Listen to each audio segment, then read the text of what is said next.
ریاست تلنگانہ کے اضلاع میدک، سنگاریڈی اور آس پاس کے علاقوں میں سردی کی شدید لہر نے عوامی زندگی کو متاثر کرنا شروع کر دیا ہے۔ نومبر کے آغاز سے ہی سرد ہواؤں اور کم ہوتی دھوپ کے باعث راتوں میں سردی کی شدت مزید بڑھ رہی ہے، جس کا اثر بچوں، بزرگوں اور دائمی امراض میں مبتلا افراد پر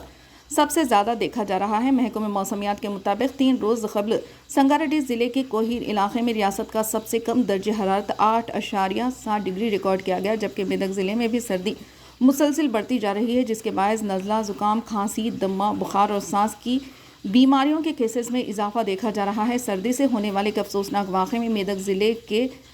الارزگ منڈل میں چلویرو گاؤں کے رہائشی وٹھل 45 سالہ، جنہوں نے ایک رات دوسرے مقام پر گزاری، شدید سردی کے باعث انتقال کر گئے۔ صورتحال میں سنگاریڈی ضلع جنرل ہاسپٹل کی فزیشین ڈاکٹر نے سردیوں میں صحت کے حوالے سے سخت احتیاطی مشورے جاری کیے ہیں۔ اپنے بیان میں انہوں نے کہا کہ دائمی بیماریوں میں مبتلا افراد سردی کے دوران خاص احتیاط برتیں، ورنہ ان کی جان کو خطرہ لاحق ہو سکتا ہے۔ انہوں نے عوام کو ہدایت دی ہے کہ سردیوں میں گرم پانی سے غسل کریں، جسم کو گرم رکھنے کے لیے اونی کپڑے پہنیں اور روزانہ یوگا اور ہلکی پھلکی ورزش کو معمول کا حصہ بنائیں۔ دھوپ نکلنے کے بعد کچھ دیر سورج کی روشنی میں واک کرنا ضروری ہے، خاص طور پر ان علاقوں میں جہاں بادل چھائے رہتے ہیں اور سورج کم دکھائی دیتا ہے۔ انہوں نے مزید کہا کہ اگر کوئی بھی صحت کی علامات ظاہر ہو تو فوری ڈاکٹر سے رجوع کریں، خود دوا لینا درست عمل نہیں اور بچوں کو ہرگز نظر انداز نہ کریں۔